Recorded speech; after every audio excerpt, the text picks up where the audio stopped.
Au fait, c'est quoi une belle œuvre d'animation? Perso, quand je me pose cette question, je pense spontanément à des séquences techniquement incroyables. Le Tarzan de Disney qui surfe dans les arbres, la tempête dans Ponyo sur la falaise, ou les effets de profondeur dans un Popeye des studios Fletcher. Bref, ce sont des moments où les procédés d'animation sont tellement maîtrisés que j'oublie presque que je regarde des dessins qui bougent. Mais l'animation, ce n'est pas que de la technique, c'est un art qui englobe tout un tas d'éléments esthétiques qui vont plus ou moins toucher la sensibilité de chacun. Et c'est vrai qu'en y réfléchissant, je me rends compte que je peux autant être émerveillé par une scène épique de Akira que par ça.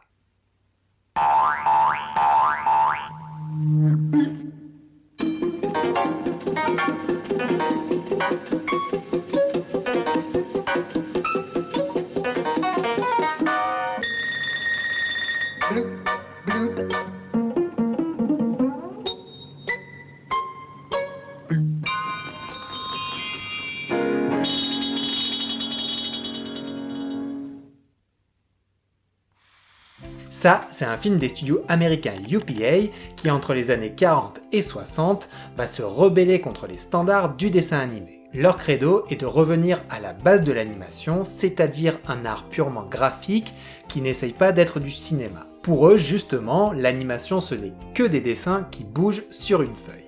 Cette bande d'esthètes refuse alors de se conformer à l'académisme de Disney et part trouver son inspiration chez Matisse, Picasso, Paul Klee ou Fernand Léger, mais aussi dans le jazz, l'illustration et l'architecture moderne. Leurs films, leurs expérimentations et les principes qu'ils défendent vont alors marquer un tournant dans l'histoire de l'animation en créant à la fois un mouvement d'avant-garde esthétique, mais aussi en participant à la révolution de la télévision.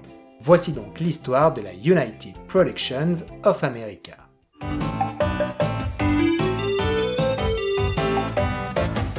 It's time again for those UPA cartoons. Pour raconter l'histoire des studios UPA, il faut d'abord parler de Disney. Dans les années 30, aux États-Unis, le studio règne sur l'industrie de l'animation et en 1937, leur premier long métrage Blanche-Neige est un succès. Les projets s'enchaînent, les studios s'agrandissent, la production se rationalise, bref, Disney n'a plus rien d'artisanal. Mais la guerre coupe ce bel élan, et les finances tirent un peu la tronche, comme les employés d'ailleurs qui sont mis sous pression. Et dans un contexte où Hollywood se syndicalise, une grève explose, le tout sous l'œil méprisant de l'ami Walter, qui en bon capitaliste n'a pas grand chose à faire des droits et des revendications des travailleurs. Cette grève de 1941 débouche sur le départ de nombreux talents, dont certains iront créer le studio UPA. Parmi ces rebelles contre le paternalisme de Disney, on retrouve notamment John Hubley, qui résume ainsi le paradoxe de la firme aux grandes oreilles. Leur formation était fabuleuse et servait à développer notre imagination et nos idées. Mais en même temps, tout ça ne servait à rien puisqu'il fallait se conformer à leur style standardisé. Et nous, on en avait simplement marre d'humaniser des cochons et des lapins. Zach Schwartz, David Hilberman et Steve Bosustow créent donc leur propre studio en 1943 et le renomment rapidement United Productions of America. L'idée est de se construire en marge de l'industrie de l'animation, ou du moins d'en changer les règles. Et selon eux, deux clichés sont à bannir, d'une part les animaux humanisés et le sentimentalisme à la Disney, et de l'autre les gags hystériques et violents des cartoons de Tex Avery et de la Warner. Et sur la forme, leurs films doivent d'abord se baser sur une recherche graphique et stylistique, plutôt que sur la technique d'animation en elle-même. Notre caméra n'est pas une caméra de cinéma, elle se rapproche plus d'une presse typographique. Chez UPA, on parlait d'animer des dessins, jamais d'animer des cartoons. Mais en temps de guerre, ce n'est pas facile de financer des projets, et UPA se tourne d'abord vers la production de films institutionnels et de propagande. Et paradoxalement, c'est dans cette animation de commande que les artistes du studio vont trouver une liberté créative qu'ils n'avaient jamais connue chez Disney. Le premier gros projet de UPA s'appelle Hellbent for Election et c'est un court-métrage syndicaliste chargé d'appuyer la candidature de Roosevelt à l'élection de 1944. Et pour le réaliser, ils ont débauché le mythique animateur de la Warner, Chuck Jones. Le résultat est un film à la croisée des chemins, piégé entre le langage et les persos cartoonesques de Chuck Jones et le style de UPA qui se devine timidement dans des décors déjà minimalistes et modernes, ou dans cette séquence un peu plus expérimentale basée sur une animation épurée qui joue sur le noir et blanc. C'est avec les films suivants que le style de UPA s'affirme. La profondeur de champ n'est plus importante, les perspectives se tordent, s'étirent, les backgrounds s'estompent, le chara-design est anguleux, avec des contours épais, et l'animation assume d'être rudimentaire. Bref, c'est une pure démarche graphique qui refuse le réalisme. Dans le film Brotherhood of Men, par exemple, la narration repose beaucoup sur les couleurs, les formes et les transformations. Grâce à ces films de commande, UPA se fait remarquer et décroche après-guerre un deal avec Columbia Pictures. Une collaboration qui se fait d'abord dans le compromis, puisque Columbia exige que le studio mette en scène leurs deux héros, Fox et Crow, c'est-à-dire un renard et un corbeau anthropomorphes. UPA y fait alors le dos rond et réalise quelques cartoons pour un résultat forcément bancal, puisqu'on sent un décalage entre ces personnages de cartoon à l'ancienne et l'ambiance et les designs innovants que les artistes du studio défendent. Mais le compromis est de courte durée, puisqu'en 1949, le studio introduit son premier personnage original, un vieil homme myope et grincheux, Mr. Magoo. Which way to Hodgepodge Lodge? Can't you read the sign? Well, certainly I can read the sign. What does it say? Alors Mr. Magoo est un personnage que vous connaissez peut-être, puisqu'il a eu un succès international et il a même été rebooté en 2018 par les Français de Xylam. Chez UPA, c'est un héros un peu paradoxal. C'est lui qui apporte une reconnaissance au studio, à la fois populaire, mais aussi du milieu, puisque deux de ses films remportent un Oscar en 55 et en 57. Pourtant, c'est leur projet le moins ambitieux, tant sur la forme que sur le fond. Alors j'aime plutôt bien les premiers films de Mr. Magoo, mais il faut reconnaître que l'humour est assez conventionnel et les histoires téléphonées. C'est Mr. Magoo, il voit pas bien, et du coup ça provoque des malentendus en cascade. Après, l'approche graphique est bien là, et certains cours ont une direction artistique magnifique, comme le très jazzy Hotsy Footsie. With my little tootsie wootsy, when we dance the hotsy footsie tonight, things will be so hunky-dory, I'm all through with hoochie coochie. Et surtout, il ne faut pas oublier qu'à l'époque, c'était un sacré pari de débarquer avec un héros de cartoon humain, et qui plus est, un vieil homme à la dégaine de Monsieur Tout-le-Monde. Et d'ailleurs, c'est plus à cette échelle que Mr. Magoo est intéressant. Il incarne un truc social et réel, c'est le papy qui râle parce qu'il est confronté à un nouveau monde en pleine mutation. Et ça donne une dimension satirique et ironique à ces cartoons, et donc une dimension adulte, et ça aussi c'est une petite révolution à une époque où l'animation est d'abord pensée pour les enfants. Mais quand on parle de la révolution UPA, c'est à un autre personnage qu'il faut s'intéresser, le fameux Gerald McBoing-Boing. Les stars du cartoon comme Mickey, Betty Boop, Daffy Duck ou Woody Woodpecker veulent être exceptionnels, les plus malins, les plus heureux. À l'inverse, Gerald McBoing-Boing veut être normal. En 7 minutes, UPA a créé un film drôle, poignant et plein de fraîcheur. Gerald McBoing-Boing a débarqué dans les salles de cinéma américaines en novembre 1950. Imaginé par Bob Cannon, c'est un petit garçon qui ne s'exprime que par onomatopée et bruitage. Well, when he started talking, you know what he said? He didn't talk words. He went instead. Le premier court-métrage est clairement la profession de foi du studio et c'est un tournant pour l'animation. Dans sa narration, c'est un film plutôt simple et candide, mais il cache une vraie envie de rébellion. Les fameux dessins qui bougent prennent ici tout leur sens et on les voit se construire et se déconstruire sous nos yeux. C'est l'animation qui a conscience d'elle-même, qui nous confesse ses artifices et qui revendique de n'être qu'une création artistique et non pas l'illusion de la vie. Les décors se réduisent à un élément, un symbole, pour jouer sur l'expressivité du dessin. Les personnages, leurs formes, leurs contours sont minimalistes. La colorisation, elle, ne répond à aucune règle conventionnelle et l'espace est rigoureusement plat, comme pour rappeler qu'on regarde bien une feuille de dessin. Les actions, elles, sont linéaires, douces, grâce à des transitions très travaillées.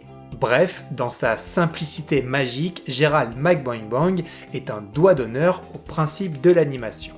Il marque ainsi l'avènement de ce qu'on appelle l'animation limitée, même si chez UPA on préférait parler d'animation stylisée ou simplifiée, c'est-à-dire une méthode qui réduit ses phases animées et utilise divers subterfuges pour créer du mouvement. C'est une technique qui n'a pas peur de la fixité et qui donc s'oppose à la full animation qui a été portée à son paroxysme par Disney et à son obsession du mouvement. Gerald gagne l'Oscar en 1950 et UPA devient un modèle que la profession respecte et jalouse. La décennie 50 est celle où le studio va être au sommet de son art. À cette époque, UPA était ce que Disney avait été dans les années 30, le point de référence, le studio auquel n'importe quel autre studio comparait ses cartoons. Ce qu'il faut comprendre avec UPA, c'est que le studio n'a pas tant instauré un style qu'un état d'esprit. Certes, ils avaient des principes, mais ceux-ci servaient surtout à donner une liberté totale à leurs artistes. Et c'est pour ça que les films de UPA sont globalement assez hétéroclites en termes de style, notamment la série des Jolly Frolics, qui étaient des courts-métrages indépendants les uns des autres. Le style de UPA, c'est une vision, une attitude, un ressenti. Ça veut dire que chaque histoire mérite son propre mode d'expression. En fait, on était proche de ce fameux précepte de l'architecture moderne, la forme suit la fonction.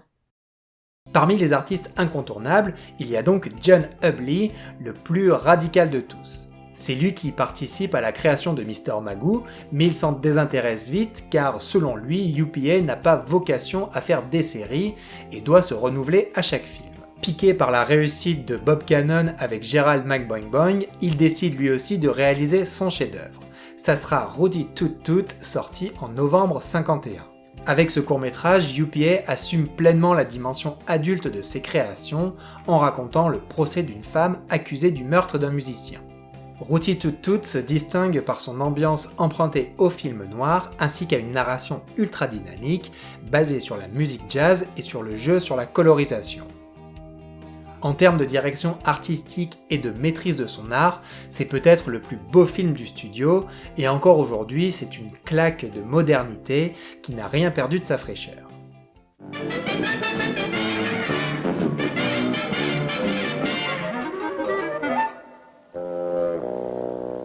Hubley réalise un autre chef-d'œuvre avec More Than Meets the Eyes, un film de commande pour promouvoir la radio. C'est une œuvre purement graphique, aux frontières de l'abstraction, qui résume bien, je trouve, le travail sans concession de cet animateur. Et d'ailleurs, c'est son insoumission qui va lui coûter sa place chez UPA. En effet, au début des années 50, le studio est secoué par les prémices du macartisme et la chasse aux communistes fait rage dans les milieux artistiques. Et comme depuis la grève de 41 chez Disney, UPA trimballe cette étiquette de méchant gauchiste, plusieurs employés doivent rendre des comptes auprès des autorités.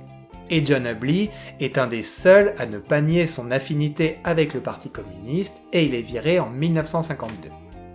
Pour revenir au film de UPA et à cette envie de ne pas faire que de l'animation pour enfants, il faut évoquer le film Telltale Heart, l'adaptation d'une nouvelle d'Edgar Allan Poe. Le film a été designé par Paul Julian, qui est considéré comme le dessinateur le plus talentueux du studio.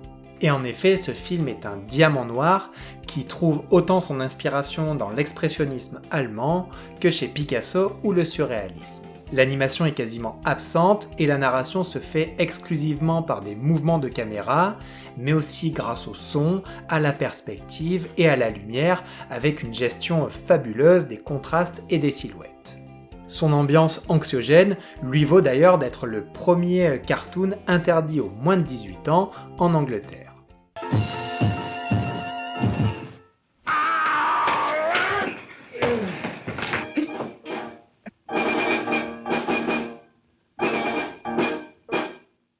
Bob Cannon est un autre artiste important chez UPA qui a toujours cherché à repousser les limites de son médium. Son adaptation du conte moderne Madeleine nous plonge par exemple dans un Paris enchanteur et on a presque l'impression de regarder une peinture de Raoul Dufy prendre vie. Il a également eu une collaboration très fructueuse avec Thornton E qui commence en 1952 avec le génial The Oompas où il s'essaye à l'animation en papier découpé. Une expérimentation formelle qui sert une histoire familiale simple et touchante. Un peu comme dans Christopher Crumpets, où il raconte la vie étrange de cet enfant de la middle class capable de se transformer en poulet. Une nouvelle fois, la mise en abîme est claire dès le début, et l'émotion repose sur une narration graphique ultra minimaliste. Et Bob Cannon poussera les curseurs à fond dans How Now Boing Boing, où les décors sont remplacés par des fonds colorés unis, et ensuite dans Fudget Budget, un bijou graphique où tout est réduit à son essence pour raconter les difficultés financières d'une famille. Entre 1949 et 1959, UPA a ainsi reçu 14 nominations aux Oscars pour 3 statuettes. Mais à l'aube des années 60, les dessins animés ne sont plus réservés aux salles de cinéma et le développement de la télévision chamboule les enjeux de l'industrie. Et c'est via la publicité que UPA tente d'opérer le virage, ce qui matche plutôt bien puisque le milieu de la pub est lui aussi en pleine mutation et il s'identifie au style créatif et irrévérencieux de UPA. Mais le studio veut aussi transposer ses cartoons sur le petit écran, et il crée alors en 1956 le Boing Boing Show, un programme en prime time de 30 minutes réservé à leurs dessins animés. C'est d'ailleurs l'occasion de voir émerger de jeunes talents comme Gene Ditch ou encore Fred Crippen et Ernest Pintoff qui vont pousser le style UPA dans ses derniers retranchements avec des films comme Unenchanted Princess ou Fight On for Old. Block that kick, stop that charge, plant that corn and tote that barge. What I say? Mais l'audience de la télé n'est pas sensible aux envolées esthétiques du show et l'émission est annulée en 1958, s'avérant être un gouffre financier. Notre erreur a été d'avoir 10 ans d'avance sur notre époque. L'autre coup manqué de UPA à la fin des années 50 est une tentative de long métrage avec une adaptation des Mille et une nuits mettant en scène Mr. Magoo. D'ailleurs, à cette période, le studio commence déjà à être déserté par ses membres historiques. Le coup de grâce arrive avec le rachat par le producteur Henry Saperstein qui débarque en voulant produire en masse du cartoon pas cher pour la télé et laisser de côté, je cite, cette merde arty qui avait fait la renommée du studio jusqu'ici.